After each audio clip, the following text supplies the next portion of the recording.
Hello, hello, and welcome everybody. Thank you so much for joining us. You're here this evening with myself, Ruth from Autistic Parents UK, and the marvellous Kieran Rose. And tonight we're going to be talking around masking and attachment. We've taken the terminology of using the term exploring now, because that means that Kieran and I can go off on tangents and it still feels relevant. Just the usual bit of housekeeping again. I recognise most of the names, so I know most of you have seen webinars and Q&As with us before. So just the normal housekeeping.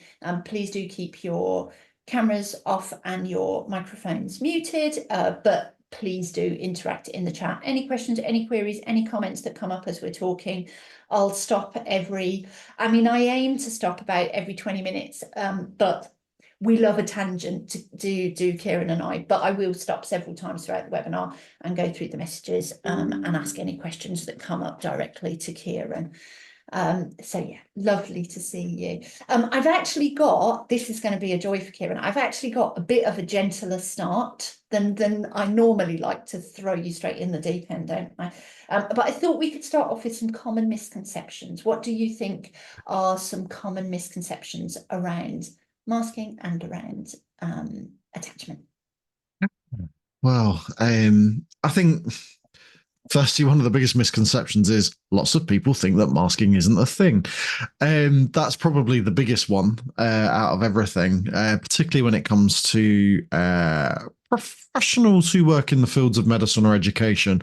There's literally this week, I know Jodie Smitten, who's an advocate here in the UK, lives. I think now Jodie Clark. Jodie Clark, yes, sorry, yes, Jodie Clark. I keep forgetting that. I need to like ingrain that in my brain. It's hard, isn't it, when you have these names and it really is that switch. So Jodie lives in Swindon and just happened to find out that one of the senior paediatricians in Swindon has been training lots of Senkos in the Swindon area and basically telling them that masking isn't a thing.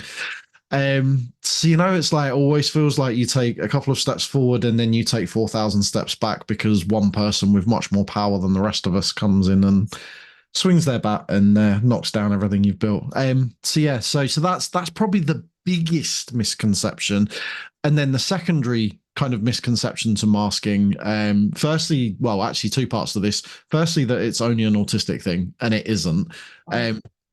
There's different kind of it's a human thing, but it's also when we're talking about the extremes of kind of masking, that's very much a marginalized experience. Lots of marginalized groups talk about masking in different ways and have their own kind of languages and narratives pretty much around very similar things. And then the second part to that is that even amongst autistic people, there are big misconceptions around what masking is. So often, because so much of masking is not recognized as being unconscious and developmental, then often it falls into the stuff that you know about, the stuff you're aware of. So people assume that that's all that there is without realizing there's all this depth underneath it that's been feeding into your life for years and years and years around trauma and stigma and all of those kind of things. So yeah, so they're probably the three big ones around masking. Shall I shut up now so you can get a word in? No, that was lovely. No, you can carry on. That was marvelous. Some of it we touched upon a bit last time, didn't we? That we were saying around masking being that behaviour for marginalised communities and it being so much more around safety than camouflage. Which again, I think is quite a common misconception, isn't it? Even in the autistic community. And I saw a discussion, it was a little while ago, I saw a discussion of whether when autistic people are masking, they were being manipulative, even if they didn't mean to be manipulative. And I didn't comment because it was on a big social media public thing. And I don't tend to like commenting on those. I feel very exposed.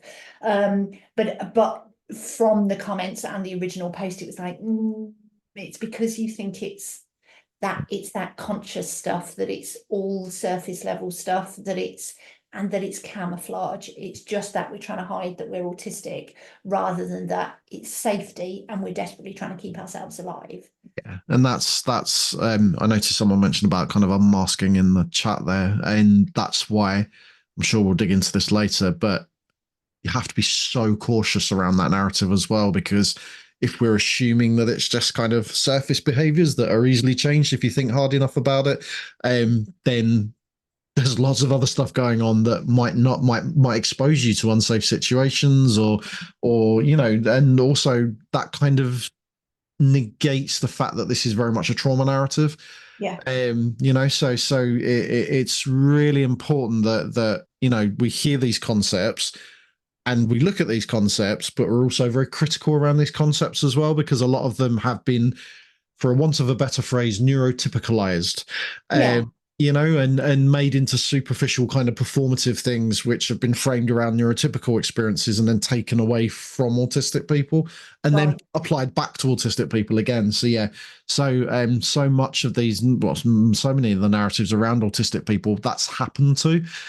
So our experiences get watered down and whitewashed, particularly, and like all of those things kind of happen. So yeah, so just I always tell people just be critical, think critically about these things, and really push back and reflect on what you're learning, what you've heard. Yes.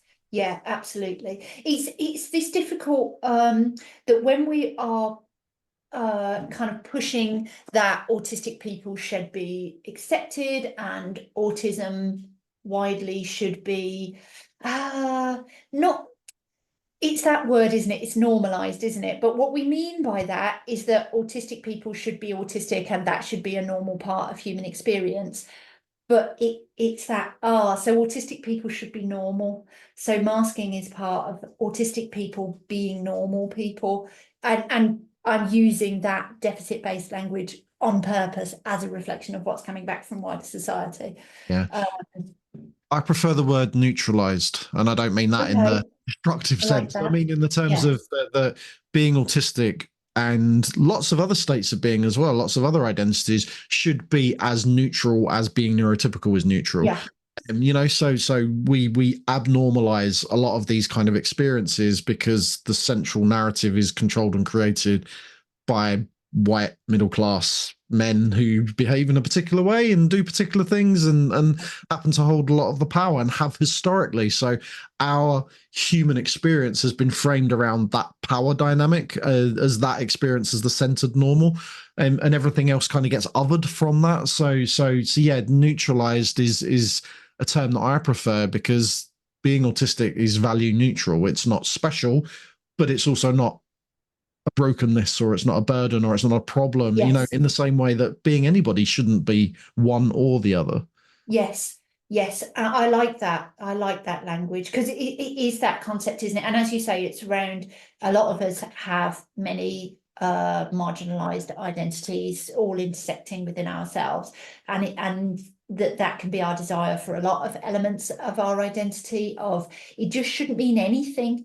It is a label, and the label is useful because it helps you to understand a little bit more, but there shouldn't be any value given to that label because it's just a fact. Yeah. And I think it's a discussion that I've seen around wider disability as well, that being, that whole disabled isn't a dirty word, because it should be value neutral. It should just be, some people are disabled and some people are not disabled. Most people age into being disabled, but none of that is good or bad, or it just is. Yeah.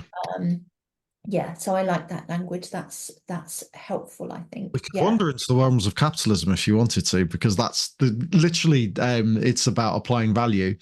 yeah, And when we're talking about value, we're talking about capitalistic kind of value, about productivity and who's useful and who isn't. And the most productive capitalist happens to have been the white middle class male who behaves and does things in a particular way. So, of course, the yeah, world as a whole, the whole world has been centered around that kind of, or the whole Western world, I should say, has been centered around that experience. And, we in the West ignore what happens in the rest of the world, don't we? Because it's not important. yeah, So, right. so And the rest of human history as well. History only exactly. goes back 250 years, and it only occurs within Western Europe and the United States and almost nowhere else. Yes, yes, I know. Yes, it's frustrating.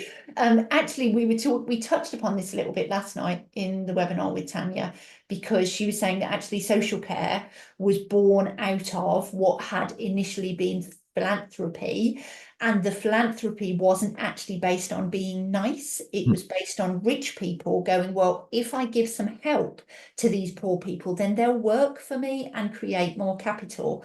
If I stop people from just starving in the street and dying and put them in my factory instead, then I can get more money out of them. Yeah. And that actually that was the roots of social care, and in the same kind of way of what you're saying there, that still bleeds into a lot of the mentality around it, and the thought processes that go into it is that capitalistic value rather than human value as innate, because we are humans, therefore our lives have value.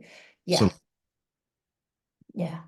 What about the attachment side? What do you think are common misconceptions around autistic attachment? I mean, I have huge issues around the attachment narrative anyway. I think it's an incredibly problematic and kind of misperceived narrative. And again, it's something that's been made very, very superficial in like education and kind of fields like that, where people think they know what they're talking about, but don't actually understand the underlying principle or haven't ever gone to find out the underlying principles of it. It's usually some perfunctory or performative training that they've had, and then it becomes a bit of an agenda. I liken attachment again to relational safety and felt safety. So that's really what we're talking about when we're talking about attachment. It's that having the ability to, what I'm going to use a Christy Forbes term here because it was wonderful when she first used this with me, around plugging into something that feels safe or someone that feels safe. And that's very much a predominant narrative for autistic people, because most of the time we do feel unsafe. So if you think about, if we use a child as an example, a child that's expected to go into school, then if that child's struggling to get into school, usually it's because they can't plug into anybody or anything that's safe within that environment. So what do they plug into? Usually or often it's parent or carer or a home or whatever, because they get that safe emotional reciprocity. Is that the right word?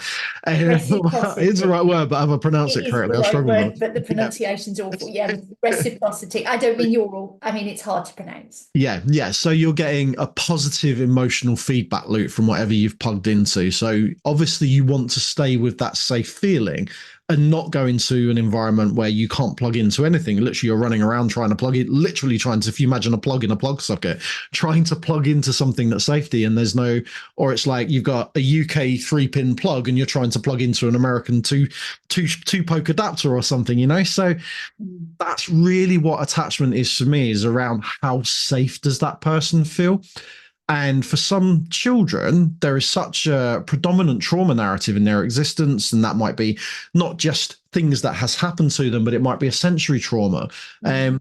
Something that maybe has made them hyper vigilant, or anything could have happened, or that constant low level kind of unsafety that you feel from microaggressions and all of that, then you are less likely to be able to plug into an outside resource. But when you do find something safe, you're really going to plug into that and not going to want to leave it. So I think that's where we see children, particularly who have to be dragged kicking and screaming away from their parents, or parents feel trapped because they can't leave that child anywhere or even at home without them being there, or sometimes can't even leave the room without that child kind of following with them and wanting to be with them all the time. That's where that kind of comes from. And so much of that is misperceived as bad behavior or overbearing parenting, or not good parenting, or whatever narratives are kind of wrapped around that. There's a million of them, and they're all negative. And really what is excluded from all that narrative is the understanding of trauma and the lack of felt safety experienced by that child.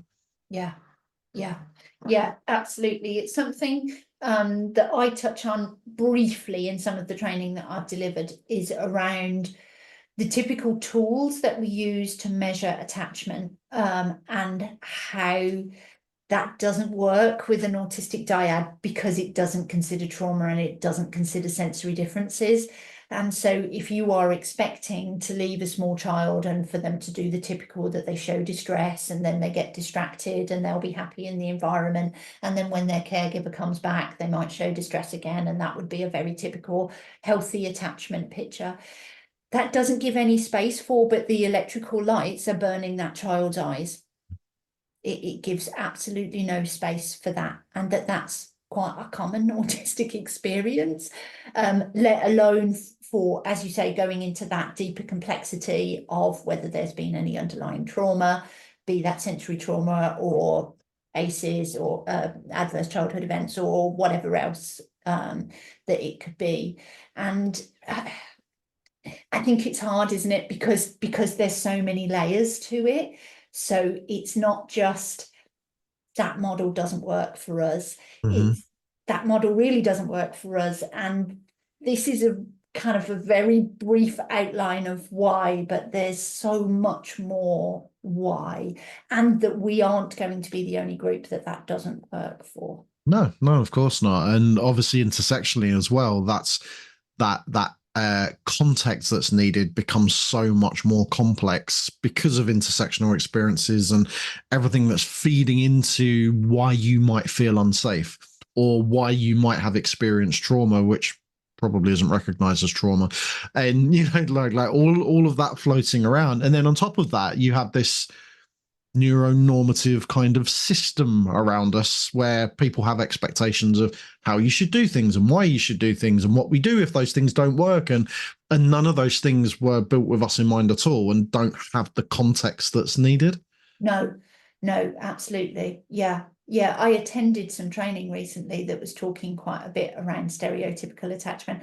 And I must admit, I bit my tongue a bit because I thought I'm going to derail this person's whole training session if I go off. But they were talking about the blank face experiment, and they were talking about, all that kind of reciprocal behavior that it was like, I am going to bite my tongue because I don't want to destroy your training, but that doesn't work for us. Yeah. And it's just that it's that lack of understanding, lack of acknowledgement, actually, in those kind of wider spaces. So this was training that mostly it was social workers and that kind of thing. There were some health visitors on the training, and in those wider spaces where they're just assuming that everybody's neurotypical, they don't even consider that this portion of the population, this thing that I've just presented to you as black and white fact,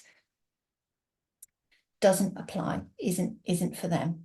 Is dangerously applicable as well. That's the other thing, that when you do apply it, it causes harm. Right, massively so, that if you try and take those really basic, typical, this is how we judge attachment, this is how we what the behavior that we expect to see for people to get attachment, etc., we're going to fail at every step. And then when that's put in the hands of people who can tick it as a pass or a fail, it gets really dangerous. Yeah.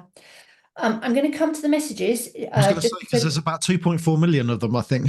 Because there's a million. I'd minimize them because I thought, oh, if I leave them open, it won't tell me where I was. Do you know what I mean? They just keep scrolling. But then I've looked and it's gone, you've got 65 messages. Now it's going to be really hard to pick something. That's fine. Lovely. Yeah, Rachel saying correct labels save lives, wrong labels destroy them. Yeah. And that all humans experience disability at some point in their life. No one's immune to disability. Yeah. And some disabilities we kind of don't consider. I was watching a discussion very recently about glasses. Right, and how many of us wear glasses and don't consider ourselves disabled? And I thought it's such a good allegory for the social model of disability that we've just created a socially acceptable disability aid that then makes that disability almost invisible to the rest of society. But if I take my glasses off, I wouldn't be able to read the messages on the screen. It wouldn't be legal for me to drive, all of that kind of thing. That, yeah, absolutely. It's interesting that, as with every disability aid, you still have to pay for them as well. Oh, right. Literally, if you took mine away, I would be zero productivity from me. Yeah. In a sense, because I wouldn't be able to do anything. I wouldn't be able to see a thing. Right. It's something that I get quite frustrated about. And again, we won't go deeply into politics, but It is just frustrating because when the NHS was set up, eye care was included. Yeah, And at some point, they just went, but not eyes and teeth. I mean, having bad teeth can lead to heart disease, which of means course. that you die, Mhm. but you have to pay for it. And having eyes that don't work means you can't interact in a capitalist society, but you have to pay for it. Yeah. Yes, it's very frustrating, isn't it? Yes. Um, oh, Dana, I love that comment. Unmasking can take away your agency and autonomy. Hmm. And that's some of what we were discussing in the last one as well, isn't it? Of that, yeah, just that really, that it can take away some of your controls. And in some circumstances, like literally take away your autonomy to the greatest degree, that you could be sectioned or you could be put in prison, just from the act of unmasking, because we are in Even this. smaller things. I mean, if you were to follow, I mean, if you go and look at like hashtag unmasking on Twitter or X as it's called now, or Facebook or whatever, you would see all these narratives of like, I've stopped doing this and I'm being more me in places and things. But actually, if I was to be my authentic self in every space that I went into, my children would probably been taken away from me by now. And like I would probably have been locked up. So there's and I'm a white man, Yeah, so this it's such a dangerous and irresponsible narrative.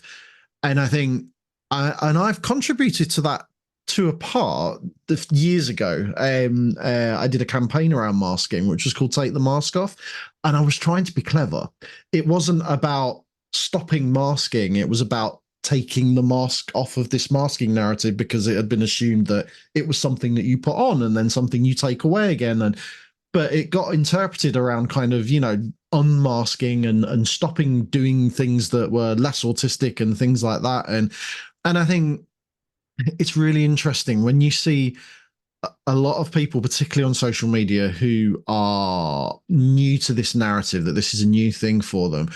Quite often you see them becoming like uber autistic. They do all of the autistic things and lean into whatever stereotype they think is the autistic stereotype, and do that quite hard, quite often, which is just another layer of masks. So often people who say that they're unmasking, actually, because it's just that superficial kind of surface behavior, a lot of that is just another mask.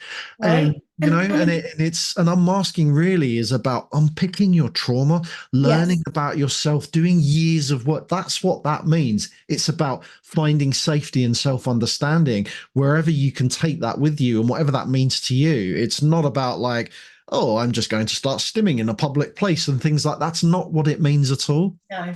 And again, that performative autism, I think it's Chris Bonello's meme that gets circulated fairly regularly of, oh, Luke, just do an autism for me. But there is a layer of performative autism. But again, it shows how masking is a safety behavior, because you are demonstrating behaviors that make you feel safe within that environment, that you're saying, look, it's me too. I'm just like you.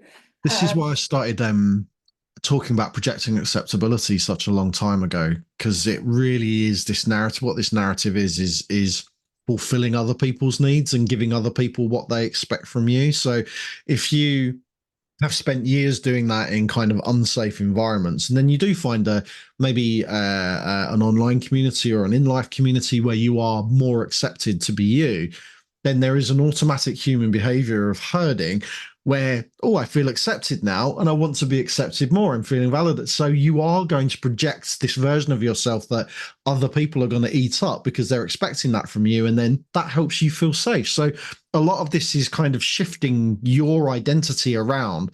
And that's identity management. That's a very, very human behavior. But it can become dangerous if it makes you unsafe. And masking in a neurotypical unsafe world makes you unsafe because it causes your body and your mental health and your brain harm. But also doing that in autistic spaces can make you unsafe for exactly the same reasons, even though you might not realize it's happening. yeah, yeah, absolutely. Yes. Yeah, it's it as you say, all of it takes so much time and depth and understanding, and also what you're saying there as well about that true unmasking is hard work, and we need to think about safety again, because to truly unmask, you need to be addressing your traumas. You need to do that safely, because if you start just going back through your life and kind of going, right, I'm just going to relive every trauma that I've experienced. If you're doing that without appropriate supports around yourself, if you're doing that at a time when you're low spoons, if you're going to push yourself into burnout and actually end up less safe. It's so much more complicated, isn't it, than a lot of the surface level conversations. Just Tracy Hastings' question there. I don't know if you've got to that. Is it lower down? It's quite near the top, actually. Tracy Hastings. 1841, where Tracy said, okay, "We be our authentic selves in a society that's not made for us."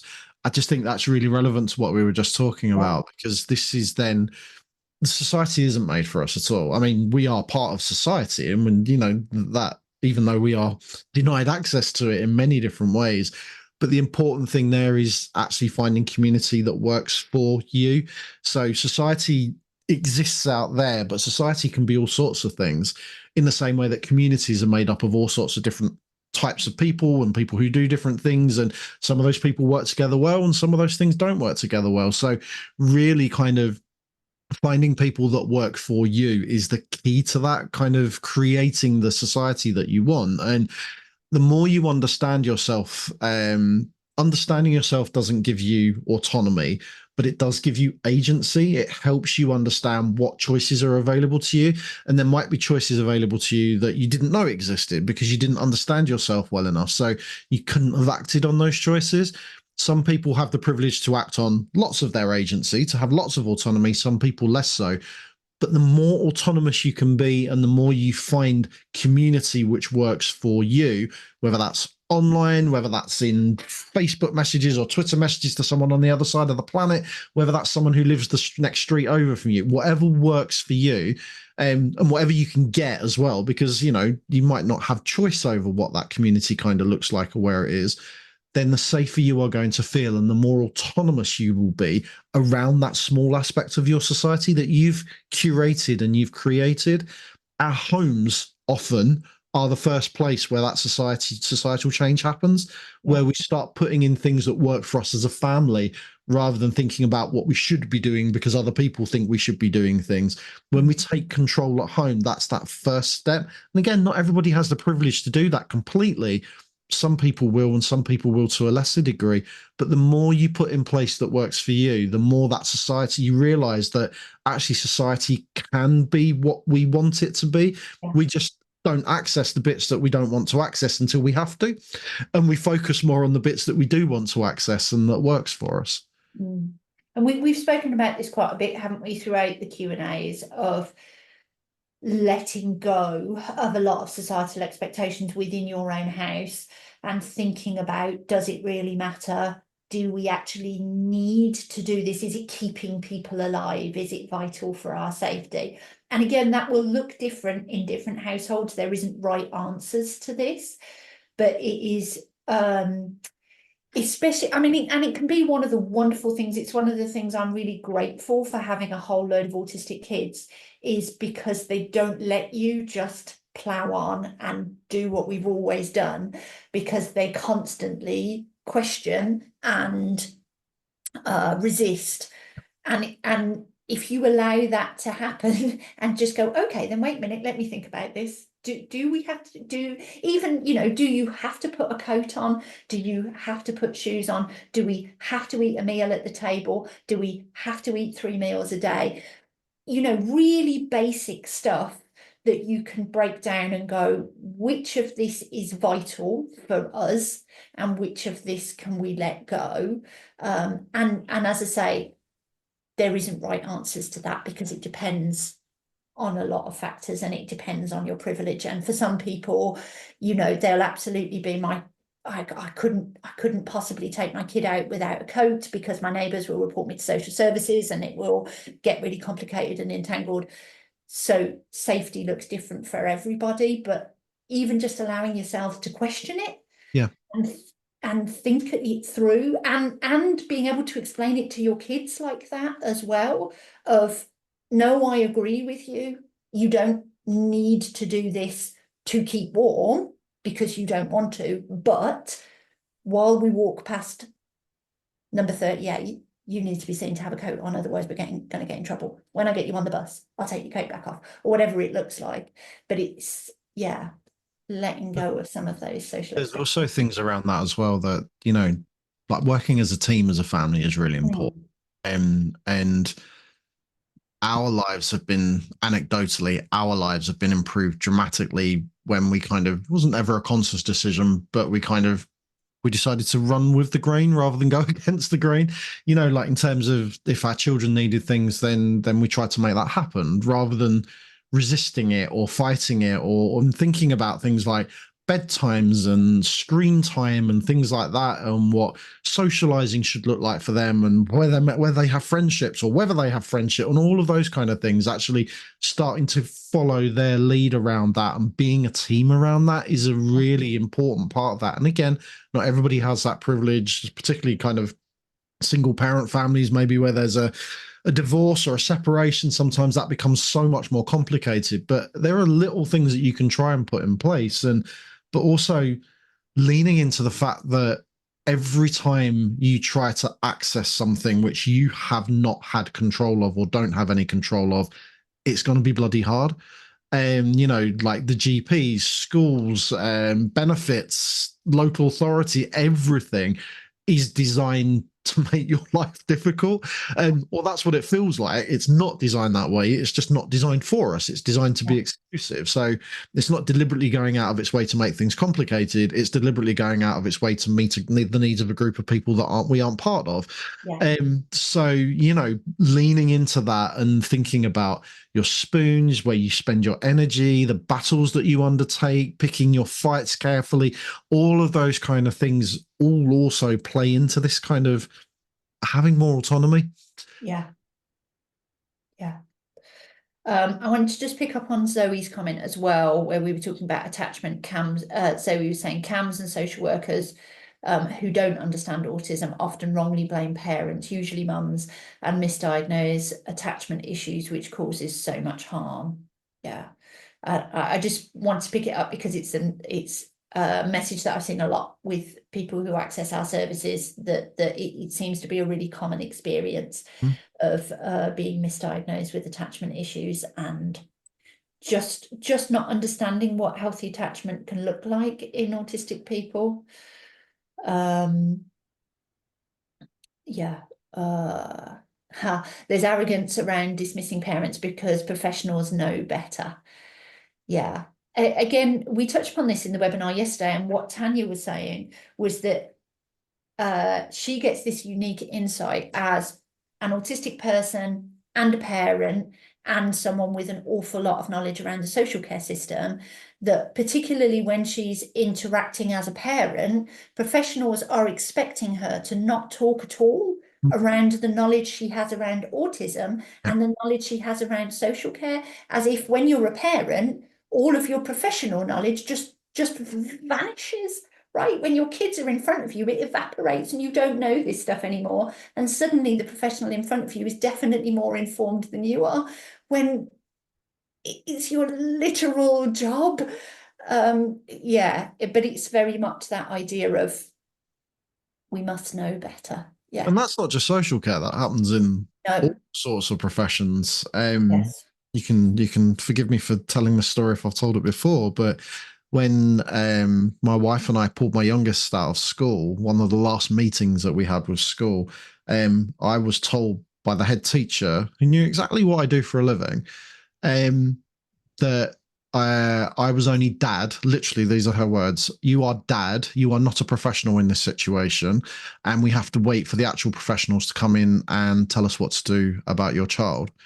So these were the two autism specialist teachers who worked for local authority that had been called in, that I'd spent a month training. Oh my goodness. So, and don't get me wrong, they're good at their jobs. I train them, so they want to be bloody good at their jobs, or I'd have them, and they know that. But that was the narrative there, that I am. You cannot be the professional here because you are biased towards your child. Of course, I'm bloody biased toward my child. That doesn't mean that what I'm saying is wrong, though. It's not true, No, right? no. And And this, that was the last meeting we had before we pulled my youngest out. So yeah, that and was I that can see why. Yeah. catalyst. It's so frustrating, isn't it? And it's this innate that the or part of the autistic experience seems to be that we tend much more towards flat hierarchy.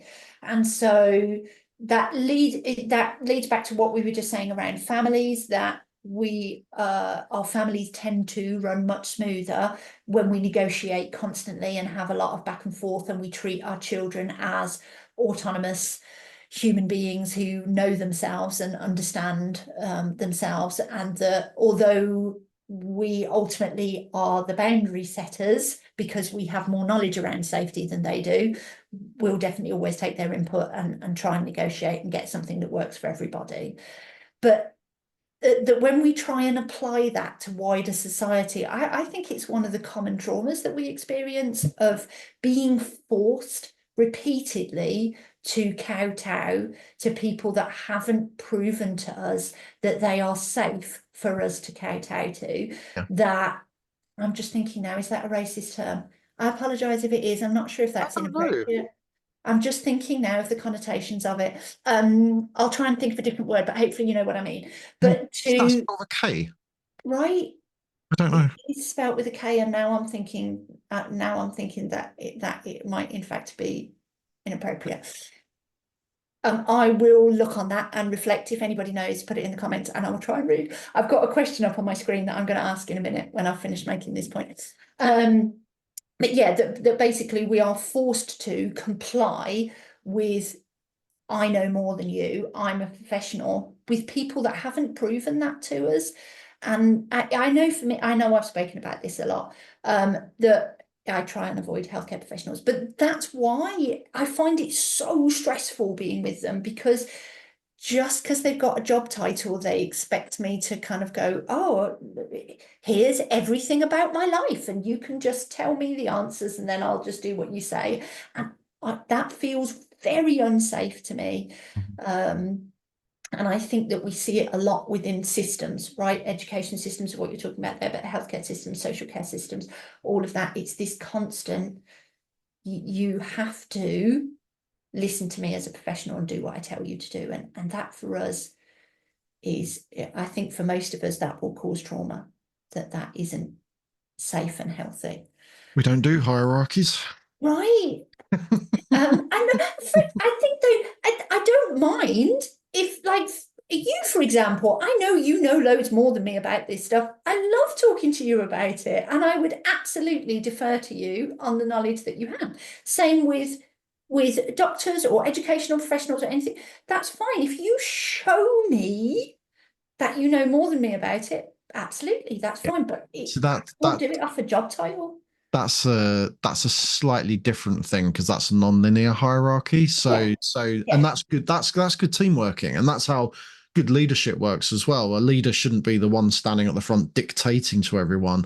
A leader facilitates other people to step forward, and that's the kind of thing. And when you're doing a non-linear hierarchy, there are always going to be people who hold more information than you do about certain things, but they also recognize that you hold information about other things that they don't. yeah. So Right. ebbs and flows with how that hierarchy works. But Yes. a neurotypical hierarchy is top to bottom. Right. You have to scramble your way up by being subservient to the person that's above you so that you can get to their level and then move. And that's Yeah. kind of how that works. And that's a I would look at that as a non-relational hierarchy. Yeah. Yeah. It's not about strengths and supporting people. It's about control and power over, and it's Yeah. And it's not about relationships. No, not at all. It's not about building trust and having that, exactly as you're saying there, that two-way trust and respect. Yeah. It's about authority. Yeah. I want to ask Naomi's question. My daughter is school avoiding and says she feels unsafe. She does exactly as you described, Kieran, and has to be with us, her parents, all the time. I was wondering what types of trauma she could have experienced. When you talk about sensory trauma, what are you referring to? She has a twin who does feel safe at school. Okay. So, sensory trauma is, we all interpret sensory information in different ways. So you can be traumatized through your sensory experiences by feeling things and things impacting you, but you not knowing what the cause of those things are. So sensory trauma can be anything along those lines. It might be that you consistently go into an environment where strip lighting causes you headaches. Have that happen to you over a significant amount of time and you are persistently getting headaches, then that's going to traumatize you to a degree, and so you're going to be hyper vigilant about accessing that environment without knowing why you're hyper vigilant about access it. And it might be something as simple as the lights. It's usually far more complicated, and it's usually a lot of different things. But for an autistic child, you could have two autistic children who experience the same environment in two completely different ways. First of all, that's not just the sensory stuff, that's everything. But if you've got a child who's kind of at that point now of I don't like the term school avoiding in the same way I don't like the term school refusal, in the same way that I don't like the term what do they call it now, EBSA, isn't it, emotionally based school avoidance. I think they're disgusting victim. I'm not saying that you're being disgusting when you're saying this, the parent who said this, but the term within itself is a disgusting victim blaming tool. So I prefer to censor it as school induced trauma. Because what will have happened is that as that child has gone to school, and that what I described earlier about that inability to plug into safety, over a consistent amount of time, whether that's a matter of weeks, months, years, depending on how old the child is. And again, that's going to be experienced differently. The length of time will be different for everybody. You are not only going to be experiencing sensory trauma in an environment which sensorially is not correct for you, there's also going to be this multi-level invalidation across pretty much every domain of who you are as a person. So it might be how you communicate is invalidated, how you think is invalidated, how you feel is invalidated. And that could mean, you're tired with that brush of being overreactive or over emotional, or what it can look like a million different. This is why it's so hard to kind of describe, because it can be experienced in so many different ways.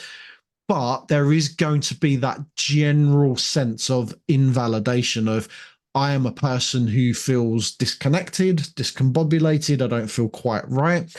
So what that kind of does is eats away at you and wears away at you, and eventually you get burnt out, which is where school avoidance for autistic kids usually ends up. It's not really school avoidance, it's trauma and anxiety that's led to burnout, which means they're not able to access environments which they could kind of manage in before. You haven't got the energy for it anymore. You haven't got the ability to mask in those environments. So that's kind of where that kind of leads. I would urge a little bit of caution around the sibling, because just because things don't manifest in a similar way doesn't mean they're not being experienced in a similar way. There are lots of autistic children within school settings. Sometimes girls, the tip's a little bit more towards girls or people that are assigned female at birth, but this is very much a male experience as well.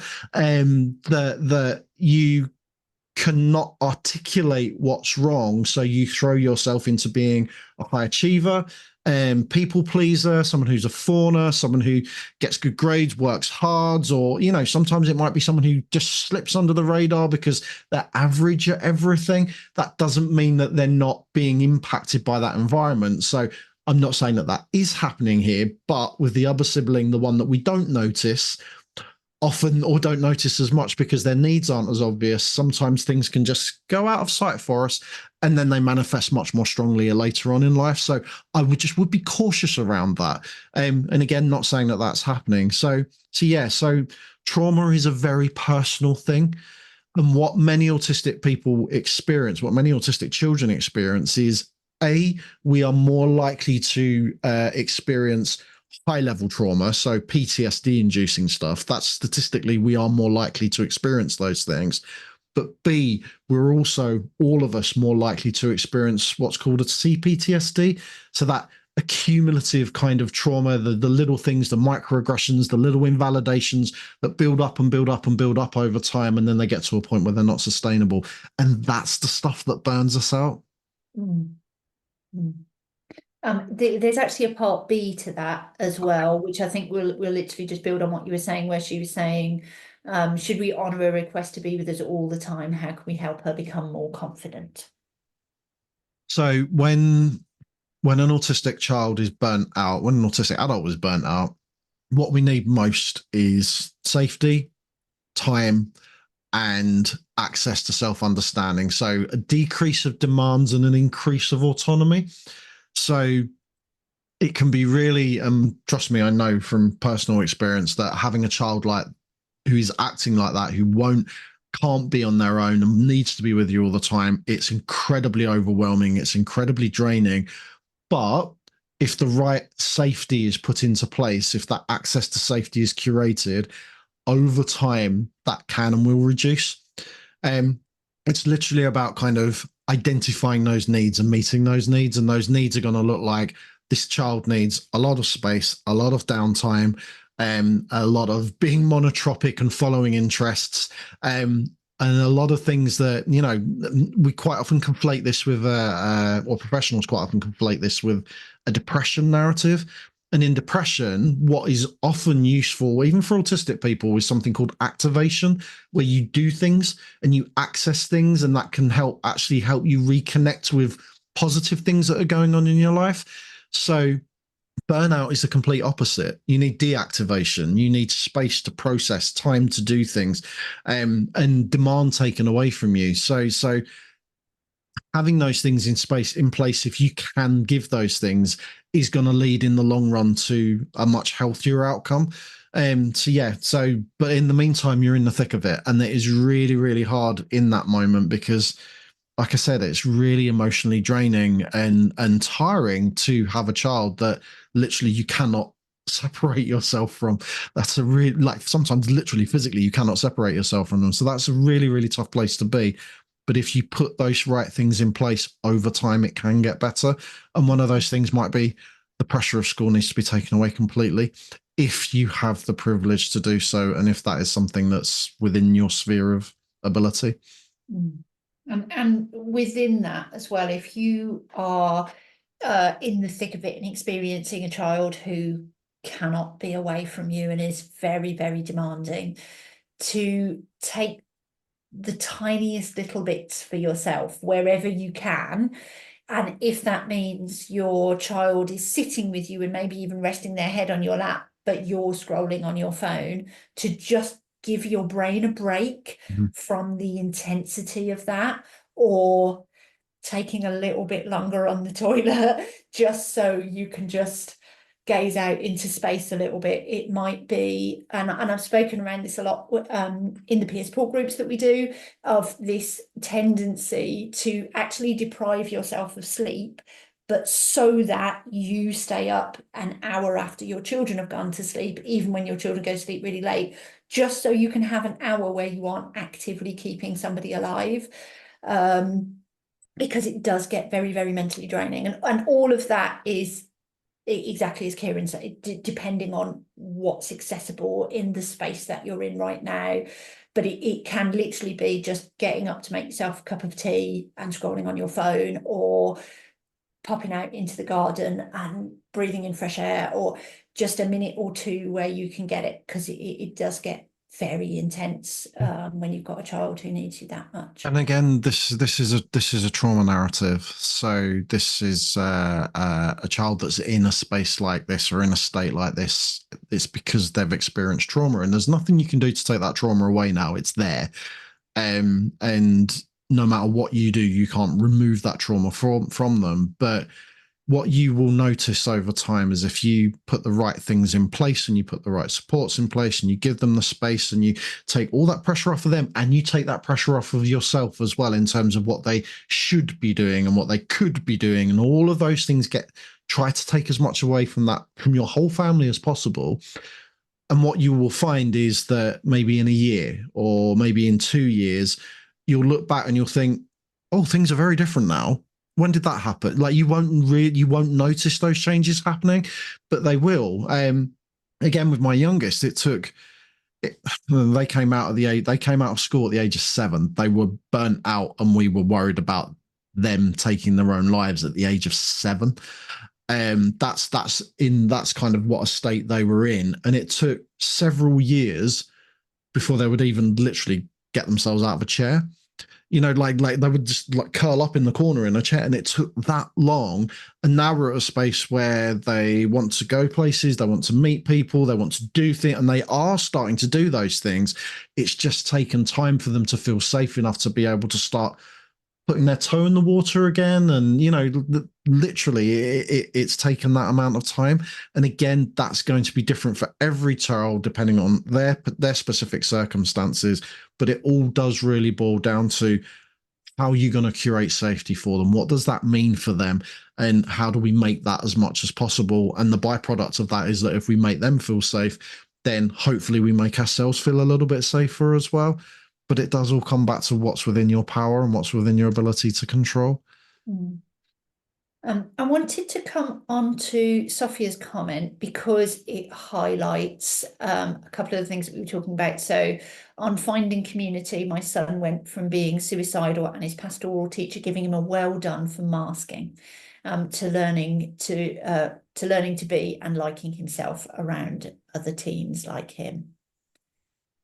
So yeah, I just thought that it highlighted that misunderstanding around masking, that masking is a good thing, and that we should be praising children for learning to mask, but also the strength of being able to find community and have people like you and being able to relax a bit. Yeah. And lots of teachers do think that masking is a good thing, because what their interpretation of masking is the good child that's quiet, gets on with their work, is productive, and therefore that's going to equip them in later life when they go and get a job. And you do what your boss tells you. And school have a really funny idea about work and haven't really evolved with the world of work. But yeah, so that's their kind of narrative around it. So their expectation is that if a child is not causing a fuss and is doing what they're told, then they're okay. That's literally their narrative. And it's really hard to get teachers to understand that they might not be okay just because they're sitting there doing what they're told. And also then the next level of that is getting them to understand that masking can look like a million different things. Masking can look like the child that's flipping tables around the room. So, that's the second kind of step to that. But we have such a long road ahead of us of informing and educating and changing so many different professional fields around us that this is not an overnight job. I've been saying, we're at the very beginnings of a very, very long journey that most of us won't see the outcome of. We might see some change over the course of our lives, but the real change is far off in the future. And unfortunately, that means that we are going to consistently and still going to have many, many casualties. And that's just the horrible situation that we're in. But we still have to do the work so that our children's children have a much better experience than we did. Yes. Yeah. Yeah. What you were saying to Naomi actually made me think of myself. So my immediately elder sibling struggled in school, but this was all in the 90s. So terminology was very, very different. And mostly they just truanted and just didn't go to school. My mum was a single parent who left the house before we did in the morning and came home after we did in the evening. So there wasn't a lot she could do about it. Fortunately, there wasn't fines and things in those days, but they just missed months and months and months and months and months of school. And I saw how much it distressed my mum. So I was a perfect pupil in school. Straight A's. I completely conformed with everything. I was never a bother for anybody. All of my school reports are just around what a nice, quiet girl I was. all the time because I saw that someone who didn't do that caused distress, and I never wanted to do that. So I just complied. And which then led me into some nice abusive relationships, right? Because once you get into, all you have to do is make everybody around you happy, and it doesn't matter how distressed you are internally, and it doesn't matter what your own experience is. You must just keep sacrificing yourself, and everybody around you has to be happy at your expense all the time. That's just a recipe for abusive relationships. For this. Which again, very common. A lot of the autistic people I speak to, Oh, yes. that was, we were perfectly attending people, and we were very good employees, and we were very, very well behaved in our incredibly abusive relationships. Yeah. Do you know, Ruth, if I think you just mentioned Wyatt there, and it's just made me, if I think back to my being younger when I worked for Sure Start and was in an office a lot of the time, my desk would be piled high with other people's stuff. Literally because someone would come up and say, "Oh, I saw you did something for this person. It was really amazing. Could you do that?" And like, yeah, of course I can. And then all of a sudden, I was getting into trouble for not doing my work, literally because I was doing everybody else's. And that's it's. I worked in a bank, and I got to a point where I was taking on so much work, and they recognized that they moved the branch. I moved branches and went to a different branch of this bank, and some of the people from my old branch posted me their work. Yeah. And I still wasn't in a place where I could say, don't do that. Yeah. Or where I could talk to anybody and say, this isn't okay. Because everybody has to be happy and I don't, right? Let's have a see. Catherine, sadly, there are professionals out there who on paper are meant to be safe, but actually harm. I thought I'd found safety with a therapist, but was harmed.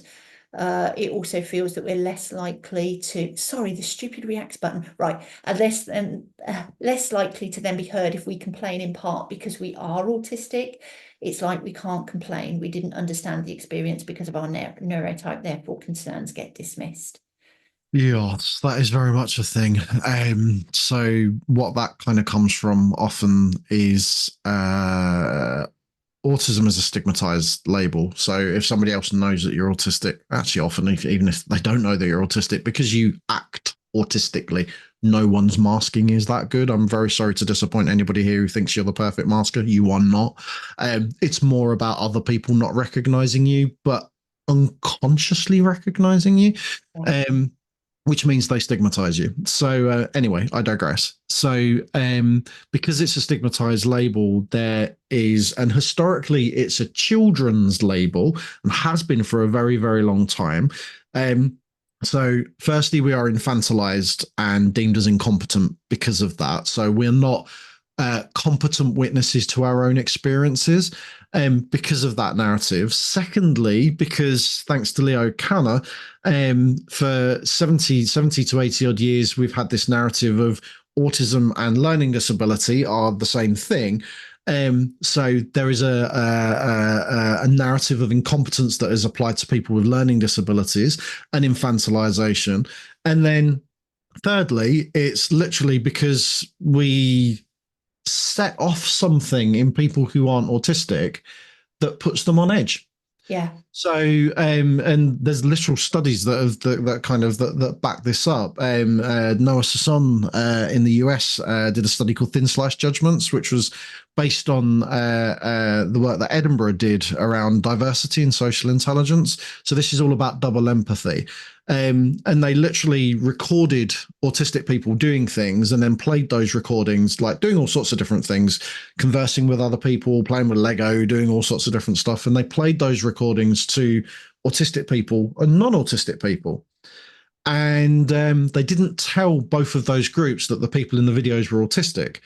And those groups had to rate the people in the videos. And so there were very, very common words that we used between both groups around the person was weird, the person was odd, the person was quirky. But then they were asked this really important question of, would you spend time with this person? And all the autistic people said yes. And all the non-autistic people said no. So And that's not an active conscious choice. There's been studies into actually autistic body movement that kind of identifies that the way that we move our bodies sometimes triggers what's called the spider effect. Yeah. So when people see a spider, the reason lots of people freak out when they see spiders is because spiders move in a way that the human brain deems very, very unnatural and very threatening. So any other human being that doesn't move in a way which is, I'm moving in really weird robotic ways now. I'm very conscious of that now. I'm going to have to mask and stop that You're doing an autism. because it's derailing my train of thought. So if another human being doesn't move in a way which you identify as human movements or connect with, then that's automatically going to put you on edge. And then further to that, there's marginalization, which is based on fear of difference. So if someone communicates differently, moves differently, looks different, acts differently, does different things to you, that triggers a fear response. So all of that going on, and then we wonder why we don't have safe experiences. Right. This is the way with so many of the isms, that most people who you talk to don't want to consider themselves ableist in this instance, but they also don't want to consider themselves sexist or racist or any of the other is. And it's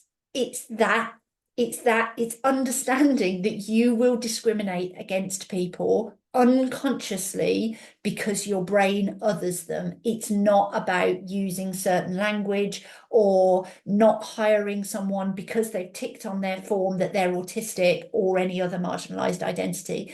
It's that we behave in a way that triggers some people's other button in their brain, and they discriminate against us without realizing that they're doing it. Actually, again, this came up in last night's webinar. This is why I don't normally do webinars and Q&As right next to each other, because my brain is full. But we were literally talking about the research around that if you disclose that you're autistic, you will be met with negativity and discrimination. And this again within social care. But that if you don't disclose, you're actually met with almost exactly the same amount of negativity and discrimination, because they know even when they don't know, they just the other, right? There is that classic autistic thing and I'm victim of this as well, whereby you think if you tell someone you're autistic, that will change their behavior towards you. Yeah. And for some people, for some close relationships, it absolutely will, if they're positive, constructive relationships. But most of the time, we don't have that level of relationship with other people. So telling someone that you're autistic is just another reason for them to stigmatize you when they've already been stigmatized. Yes. Doesn't really change anything. And yes. So many, again, new autistic people or autistic people that are new to this narrative are very excited about telling friends and family because they think it's going to change everything. Yeah. It doesn't. It falls on it and work, like telling people at work, and it just falls flat a lot of the time, and it's so hard. Yes. And again, most people think about the stereotypes. And so even when they think about whether they're discriminating against the bits of you that they consider autistic, as if we could separate that out, they're only thinking about stereotypes. They're going, yeah, but you keep making that clicky noise and it's really irritating, because that isn't a stereotype, but you are still discriminating against an autistic person because they can't control the clicky noise, right? It's that kind of thing. Yes. But you don't speak clearly. I don't understand what you say. Yeah, because I'm autistic. It's a two-way thing. I want to come to Dana's comment, literally just to highlight it for anybody who hadn't seen it. Spectrum Gaming, it's marvellous. If your children aren't currently able to access school, they've got quite a lot of resources. All of it's free. And yeah, what was that? Sorry. I said in a huge waiting list as well, unfortunately. Yeah, but they do have, so there's their services currently are only open if you actually live in Manchester, and there is a waiting list, but they have webinars and stuff on their website which are free. Andy's marvelous human being. So yeah, please do check them out. You are right, their main service currently, just because they're a charity, right, and they're limited in what they can do, we know the pain of that. But they do have free stuff on their website, please. And Andy is a wonderful human being, just to right, isn't he just marvelous? He's just, I love him, he's gorgeous. Every time I send him an email, he's like, of course, how can I help you? I love you. I do try and do the same back when he emails me. I hasten to add there. Oh, I'm just going to just quickly highlight this because Tracy's put, I'm struggling to find non-white autistic communities online or in real life. I'm part of some communities at the same time. I don't feel I fully belong. Our experiences are so different. We've just created a Black, Brown, Dual Heritage specific channel on our Discord server that will be adminned by one of our brown admins. So there will be no white people in that space. So if any of the people listening today or listening on the recording, Black, Brown, Dual Heritage, there's now a specific channel on the Discord server. This was one of the things that after Vanessa Bob's webinar, I spoke about it, and then I thought about it really loudly in my own head and thought that it had happened, and I hadn't actually spoken with the people that do it, but I have done, and it has now been created. So there was a delay because I thought loudly instead of actually having a conversation. So I apologise. That was my fault. Yeah. But it does now We are exist. also very privileged because we've got Emma Whitaker in the room who's connected with Tracy already, and we've got Sophia Yeah. from SEMA as well. So And we've got Sophia from Steve. So thank you both. Yes, there are other spaces as well. Sorry, of yeah, course we're not the only space, but it was just because we've only just done it, so it's fresh in my head. Yes. Oh, I believe that the last 5 years of my job have caused me to have CPTSD.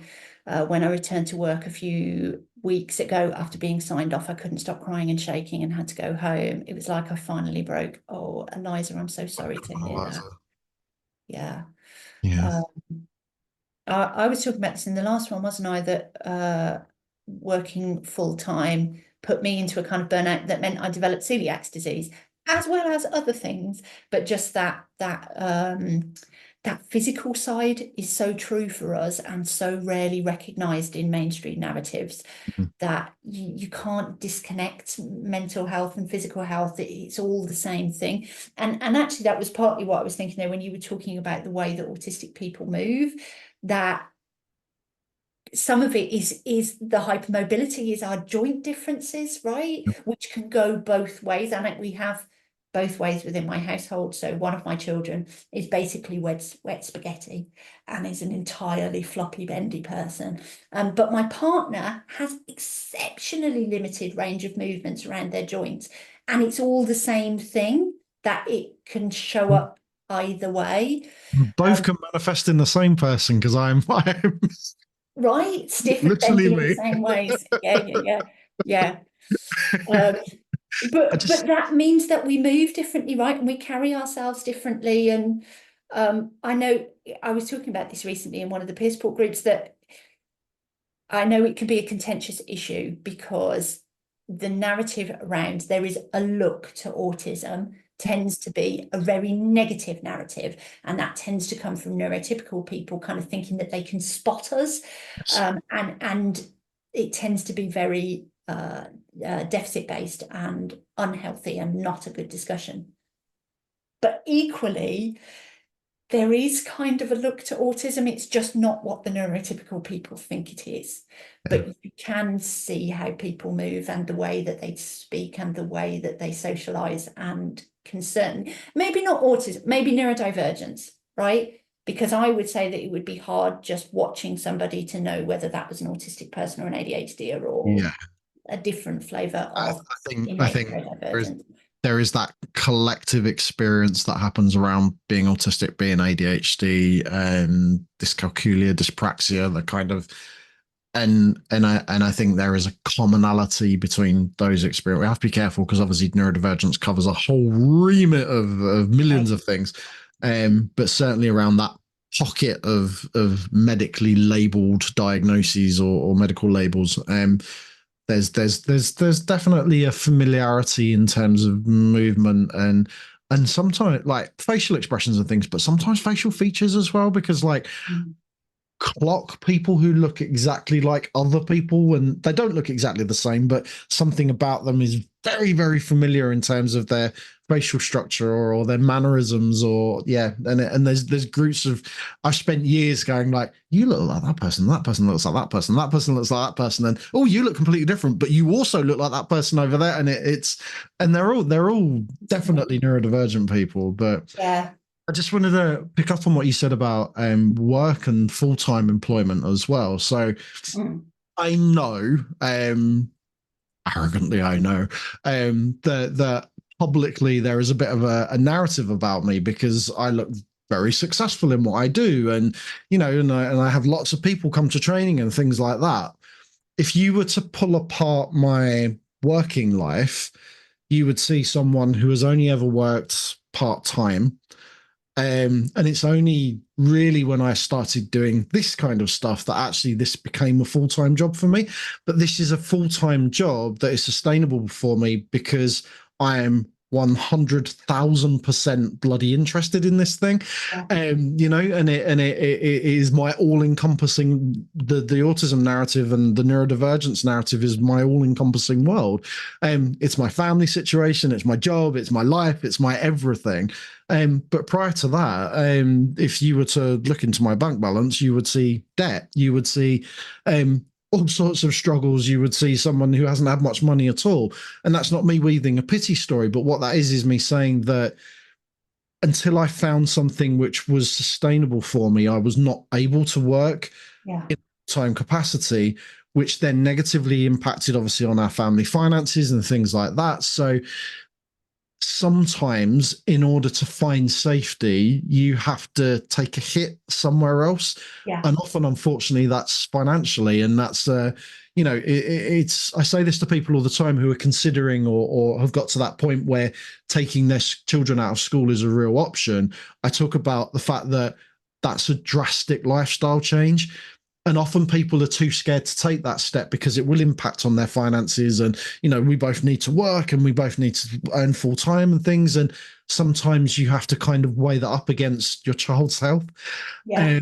And again, that is a very privileged thing to say because I was in a position when we first took our first child out of school that both of us were working within my business, and so therefore we had a bit of flexibility around our working day. Mm. But I think it's really important to recognize what you need and then really, really think about what you really need. Yeah. And try and take the steps that you can towards that. And that might mean being in poverty, Yeah. mean not having anything, but it might mean that you're not putting yourself out there and destroying yourself, working for someone maybe for lots of money or less money or no money or whatever. Yeah. It's drastic decisions, and Yeah. it's really huge decisions, but you never know where those decisions are going to take you as well. Yeah. Yeah, absolutely. And leading, I mean, that point that you make around the interest, it has so many implications, doesn't it? That kind of the same, because you were saying it with a child who really needed to recover from school-based trauma of just if you can let them be monotropic, it helps with the recovery, but it's the same for us as adults, as parents, that if we allow ourselves to get into monotropic flow as much as possible, we know that we are going to live the majority of our lives, or likely the majority of our lives, within a state of monotropic split. If we can allow ourselves to get into monotropic flow as much as we can, it does really help our physical and mental well-being, because it's what our brains and our bodies are striving for all the time, that they just want to be in this state. And sometimes that means once a month you can get in that state, and sometimes it means once a year you can get in that state, and sometimes it means you can get in that state a little bit every day, but just wherever you can, allowing yourself to do that can really make a difference long term. And isn't it interesting that we haven't mentioned masking for ages, but we've been talking about it and talking about unmasking this whole time? Yeah. Yeah, I think the thing that we keep coming back to, which is just integral to masking, is that we keep talking about safety. And that is just, they're two sides of the same coin, aren't they? That you can't have one without the other. If you have no safety, you'll have very deep masking activities, and if you have more safety, then you will need less masking. Yeah. I think that your name is pronounced Tahida, and I'm really sorry if I'm pronouncing it wrong. If you put it phonetically in the comments, I'll correct myself later. I'm really sorry. Sadly, the severity of trauma suffered by children at school is not recognised as PTSD, and neither is burnout. The most CAMS will write is trauma non-specified. What my daughter is my daughter is definitely PTSD. She may not have witnessed a death or a road accident or a war, but she has significant trauma caused by her experiences at high school. Yeah. Yeah. Oh, Dana, I want to highlight your comment as well. Hyperempathy comes into it too, not just people pleasing. I just want to make things better for people. Parents are guilty of this a lot, and those who work in care professions. I would say the reason that I wanted to highlight that is because I know that that is a big thing for me. That the hyperempathy means that I feel other people's emotions more than I feel my own emotions. Yeah. And so a lot of my people pleasing behaviors are because it is literally physically painful for me to be around people in pain. And particularly if I have contributed to that pain, it's very difficult for me to cope with. And that sounds awful, doesn't it? That sounds like I'm trying to cop out when I've caused people trauma. It's not that, it's that it's genuinely hard for me to get to the other side because I have to get through the pain. Yeah, so hyperempathy definitely feeds into it. Yeah. So ironically, an extreme form of co-regulation, isn't it?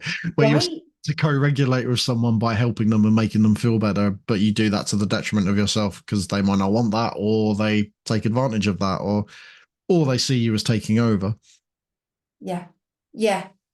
Yeah, which again is safety, right? That you're taking over because, and I see this so much with autistic people being solution focused, that we're solution focused because we want to stop the pain, because it hurts us when it hurts you. And so we just want to give you an answer. And I see it with autistic people I know that they get intensely frustrated when they've given you a solution and you don't do it. And when you can understand more of, right, but that's because you want to stop the pain in a way that's convenient for you, and it might well not be what is going on for the other person. And if you recognize that pattern within yourself, it's helpful to take those steps back and go, why am I giving you a solution? Am I giving you a solution for you, or am I giving you a solution for me? Who's this about? Yeah. Actually, I've been thinking a lot about the talk that you did for the Northeast Autism Society about communication and relationships and things, and that's just sparked me something I was thinking around there, because my wife and I often check in with each other and ask ourselves, is this an emotional response or a logical response? Because that's literally what's happening. That it's a combination. What you've just described is a kind of a combination of the two, isn't it? It's logical thinking to create psychological safety. But sometimes, like you said, that doesn't work, does it? And even with outside things, we ask ourselves that now. It's kind of like we're assuming that someone is going to be logical when actually they might be responding in a completely emotional way. So logic doesn't apply when someone's being emotional, and vice versa. So actually actively checking in with yourself about what you're thinking and about what you're assuming for someone else is a really important, it's a hard thing to do, but once you get into the habit of doing that, it's actually really useful. Yes. Although I do find myself getting frustrated with myself when I know that I'm not being logical, that I'm being emotional, and I know that logically that doesn't make sense, but emotionally. But again, it comes back to trauma, doesn't it? That we can't be logical when we're coming from a place of trauma. And actually, once you understand the trauma, the logic kicks in again. It does. And it does make sense. Oh, right. Okay, now I know what it's about. Yeah. There's lots of discussion around kind of the physical kind of movement differences and observable differences, and how teenagers within school settings particularly are very good at isolating neurodivergent people. Again, it should be part of the assessment process. Throw them into a room full of 15-year-olds and see whether they blend in or not. Eye contact, you can see it in pictures sometimes. And that reminds me of when you were talking about your study, I was thinking about a study that I was talking to someone about recently, where autistic people are being recorded talking about an experience that elicits an intense emotion for them, but never naming the emotion that they are talking around. And those videos are being shown to neurotypical people, and the study isn't published yet, but currently the neurotypical people get the emotion wrong 100% of the time. Oh, great question, Jay. A quick question about the attachment piece with your example of the preschool typical attachment response of distress, distract, etc. What would be the signs that it's not that and that a child is masking? My son starts preschool in September, and I'm really worried that I'm going to get he's fine because he's already masking at 3. I mean, if any child is experiencing distress going into any environment, then that would raise big concerns for me about why that's happening. So that would be my kind of, if stuff like that does happen, that would be my first kind of pushback on teaching nursery staff, that their assumptions about what's happening might not be the reality of what's happening, and there might be greater context to be had there. It's really hard to distinguish between what's causing it, and like if this is an autistic child that's feeling unsafe, or if this is a non-autistic child who's feeling unsafe, because it doesn't matter. Yeah. Because at the end of the day, this is a distressed child, and that's the most important thing. And this whole concept, like, you see it so many times, of teachers literally picking up a child that's kicking and screaming and dragging them in. That's not psychological safety for anybody. That's not, to my mind, that is absolutely not right. If a child is in that much significant distress, then everybody, every adult around that child should be working towards, why does this child feel this way? How do we help them feel safe? Dragging them into somewhere, regardless of whether they quieten down once they're in there or not, is not about helping them feel safe. That's about what the school want, or the nursery want, and about meeting their ideals. And so if there is a professional body that is going to be doing that to a child, I would say it isn't a safe place anyway.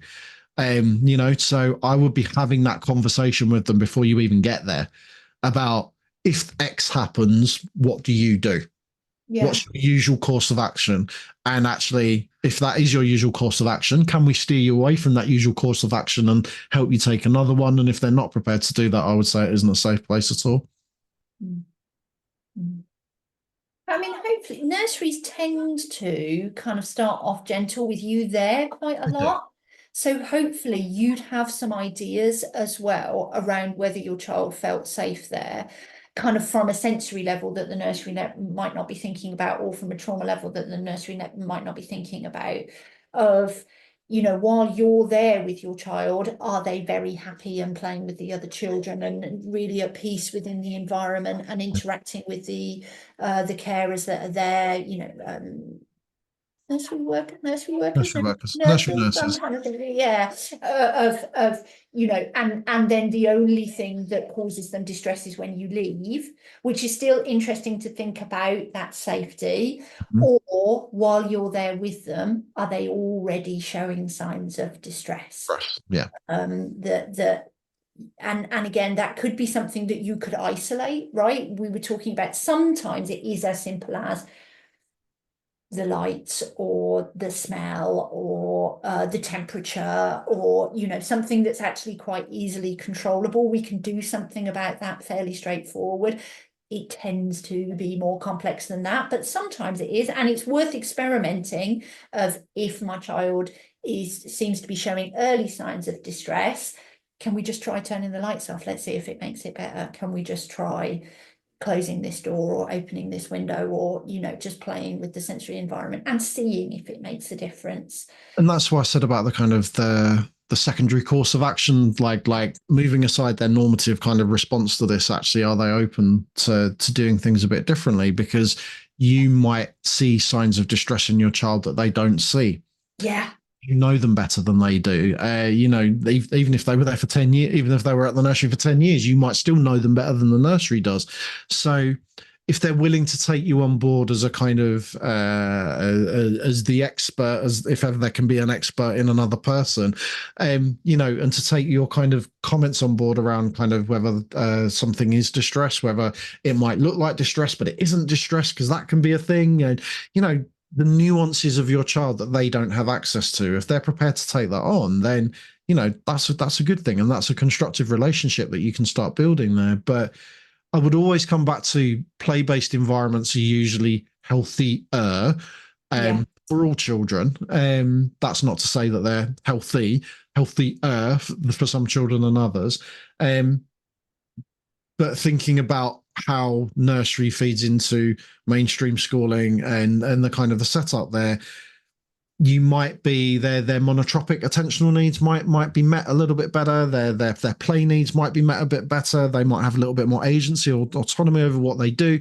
Things have a tendency to be a little bit more fun because learning happens through play rather than being taught things. And so this is a good practice model for what future things might look like as well. So the more you get things right now, the more you'll learn Yes.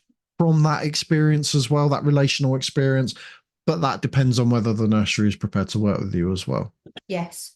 Yes. And it can be that nursery can provide quite a good grounding to go into school, in that if nursery are willing to make adaptations that make that space much more acceptable to your child, it's much easier for there to be a report from nursery that says, we turn lights off, we give them a snack at 11 o'clock, we open window, whatever it is that they're That's doing true, that isn't makes it? that space. That then it's what we were saying with this whole, like, if it's from a professional to a professional, suddenly it makes all the difference. Whether if you just say, my child's never been to nursery, but at home we do this and this and this, teachers feel much more comfortable saying, well, at school we don't do that, it doesn't work, they won't be able to do that, they need to get on with the real world. If you, oh, nursery already does this, oh, okay, It's a good thing, man. it can, and I recognize that some of the comments coming in are people saying that nursery did not work for them or nursery did not work for their children. It can, for some families, be workable with the right nursery, and it can lead to an easier transition into school if that's what you're aiming for down the road. Yeah. There's quite a few people saying, just as you were saying, Kieran, that they've actively chosen to work less, have less money, but be less stressed, and prioritize physical and mental well-being, and potentially prioritize children's physical and mental well-being if they need to as well. Yeah, lovely. Bobby saying that sat for over 6 months in the nursery, that nursery had told her that she just needed to be there with them, she was the problem, basically. Yeah, I actually had the opposite, Bobby, and with my second, I used to just stay with them in nursery until they said, yeah, okay, you can go now, and sometimes that would be an hour or more, and the nursery told me that I wasn't allowed to anymore and that I needed to leave because I was, because I'm massive, I take up a whole nursery room, me. So obviously in the way. Whatever it was, we actually left the nursery not long after that, and then we took the approach that nursery was entirely voluntary, and she only went to nursery when she went, oh, can I go to nursery today? And I'd go, oh yeah, all right then. We turn up. Fortunately they were quite nice about it. Jay said, yes, that's helpful, that already said you're going to be going in with him till he's comfortable. Good. And you're going to assess whether they're open to understanding. Yeah, excellent, that's wonderful. Yeah, wonderful, fantastic. Okay, yes, that's what I thought. I've managed to put things on my screen so that my clock is all the way over there, but I did The time suspect that it was completely. getting on for 8 o'clock, and that we'd been talking for a little bit. I think as the questions have slowed down, this is quite a nice time for us to stop and say thank you very, very much, because you've been so active in the comments today, and it really helps to know that we're talking about things that are useful for the people that are attending. So thank you very much for everybody who came along this evening. Thank you for everybody who commented. Thank you especially to the people who were putting tags and signposts onto other organisations that can help as well, because we know that there's lots of other people out there doing Can I marvellous just stuff. jump in and say something, Ruth? Is that okay? Please. I've just noticed Eliza say a comment about they used to be a teacher and are now considering doing tutoring or something in outreach. So I just want to say, as someone who has two home educated children, there is a huge demand for online resources, for tutors, for group tutoring. You know, like there is such a huge demand out there. So please do think about it, because we need more good people who are doing good things. Yes, yes, and contact your, like, on social media, find your home ed groups. They normally, yes, you just put, where can I find those opportunities? Yeah, find your home ed groups. Yep. And when you ask to join the group, be explicit that you're a tutor, and they'll probably limit which, like, they won't just let you comment all the time saying that you're a tutor, please use my services. But most of them have specific posts because we want it, right? We want tutors for different things. It's useful for us to have tutors, and especially tutors that understand autistic kids. Such a disproportion of autistic and otherwise neurodivergent children in the home ed community. So if you can be explicit that you're one of us and you get us, it makes us feel a lot safer with hiring you. So yeah, find your home ed groups, find us. I hire multiple tutors. Yeah, lovely. So yes, thank you all very much for coming along.